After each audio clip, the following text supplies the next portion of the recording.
Horror movies often go to lesser-known or rising actors, as there's still a stigma against the genre offering choice roles after all this time. For example, what do you think of when someone says the name Clint Eastwood?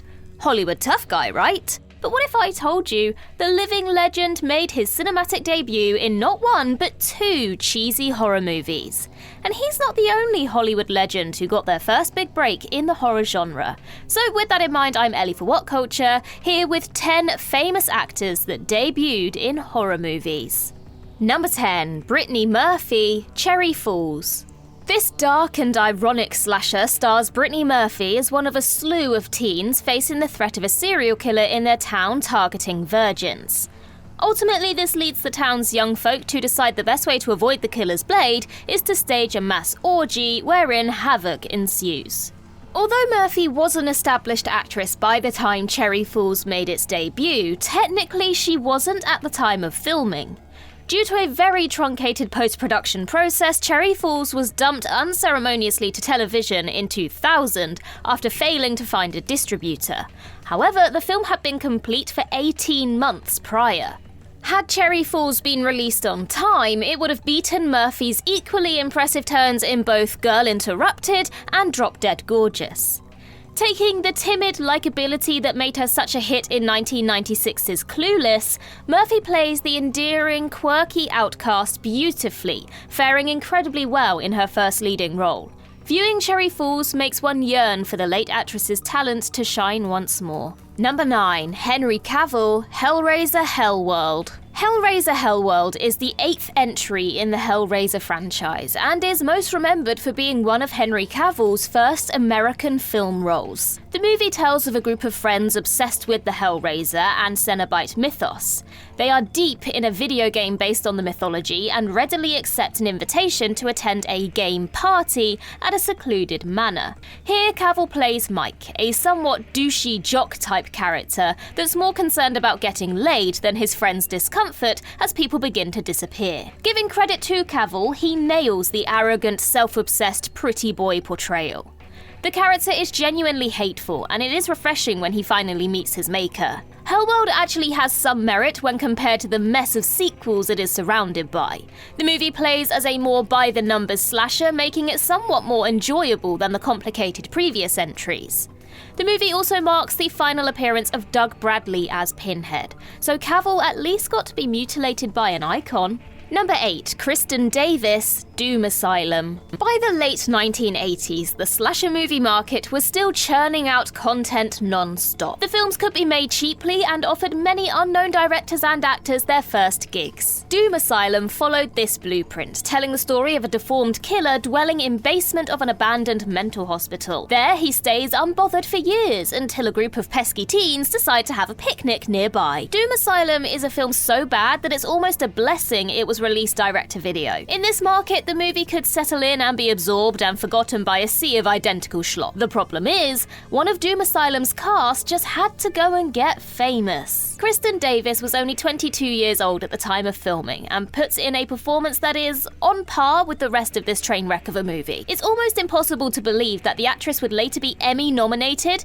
for her unforgettable role in Sex and the City. Unfortunately, like the rest of the film, Davis's performance only succeeds in making the viewer laugh. If nothing else, Doom Asylum shows that an actor can improve drastically with time and experience. Number 7, Sam Rockwell, Clown House. This controversial movie follows 3 brothers who choose to attend a carnival that has come to town shortly before Halloween. Unfortunately, 3 lunatics also escape from a nearby asylum and choose to disguise themselves as the carnival clowns for the night, zeroing in on the brothers and their isolated home. Shortly after Clown House was released, director Victor Salva was arrested and imprisoned for molesting the film's star Nathan Forrest Winters. Forgotten in this horrific shuffle is the fact that Clown House is the film debut of Oscar winner Sam Rockwell. Here, the 20-year-old is the standout as he gleefully plays the antagonistic oldest sibling. One can tell Rockwell is having a ball as he teases his co-stars about their irrational fear of clowns and sulks at them for cramping his style with his carnival date. Rockwell shows all the promise of the talent that would ultimately take him to the heights of his career today. However, despite his enigmatic performance,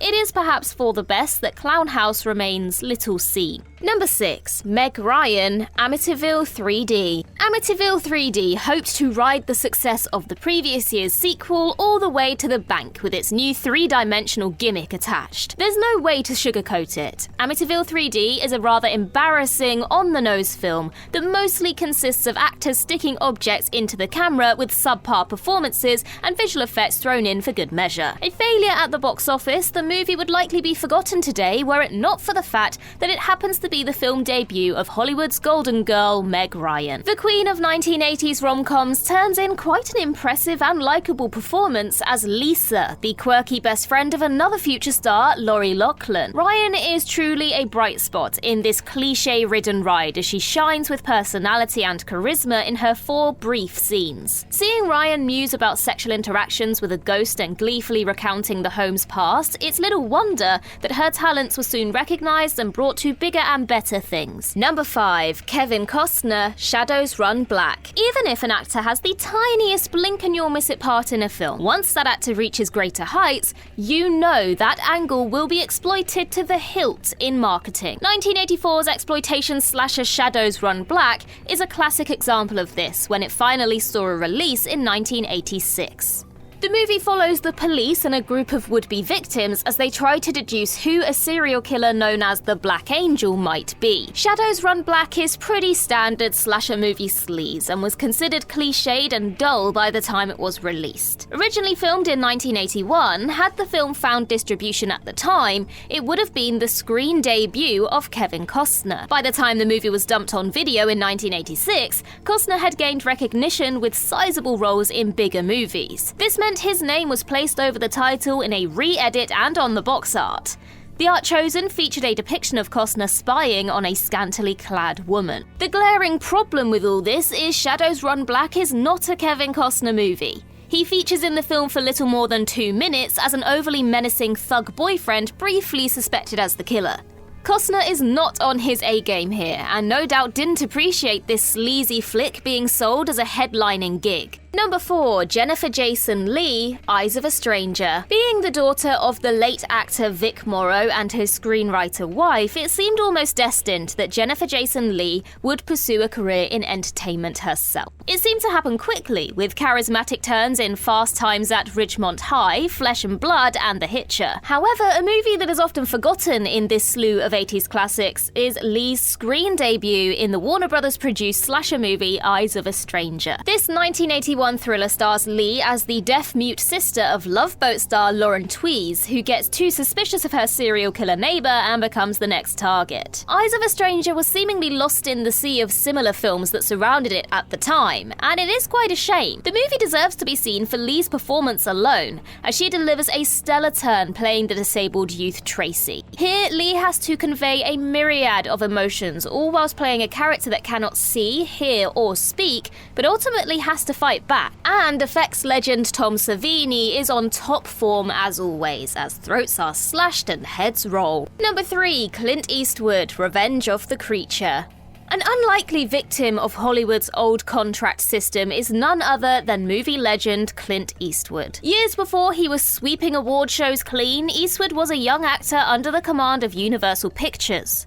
Aside from posing for an endless slew of beefcake photos, this meant he would appear in some truly B-grade films. Eastwood's first speaking role came in 1955, and it just happened to be a horror film. Eager to repeat the success of the previous year's Creature from the Black Lagoon, Universal quickly greenlit Revenge of the Creature. Unfortunately, Eastwood shows none of the charisma and tough guy charm that would dominate his later roles.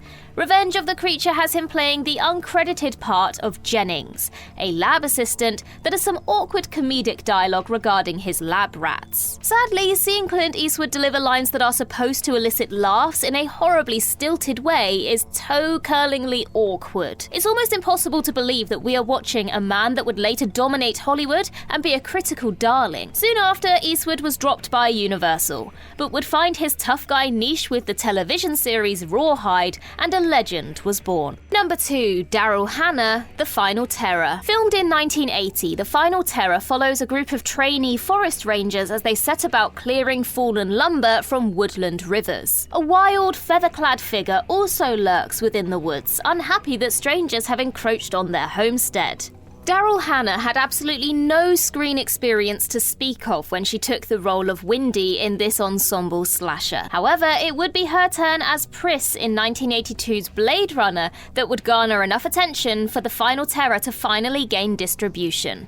Unlike other films, The Final Terror does not play up its famous cast member with the marketing. The movie definitely would have benefited from some exploitative marketing, however, as when the film was finally released, it failed to garner an audience due to the overabundance of woodland slashers saturating the marketplace. It truly is a shame, as Hannah, along with her castmates, make for a truly likeable ensemble, and The Final Terror also takes its time with a relatively low body count. Hannah features in one of the film's most wince-inducing scenes, as her character survives a nasty throat slash and has to be sewn up by an also unknown Rachel Ward. Had The Final Terror not been shelved, it may have stood a better chance of finding an audience. Number 1. Tom Hanks, He Knows You're Alone. Taking the top spot on this list is another case of an otherwise unremarkable film that is remembered for introducing the world to a megastar. 1980's He Knows You're Alone came when slasher movies were still relatively new, with director Armand Mastroianni freely admitting he wanted to emulate 1978's Halloween.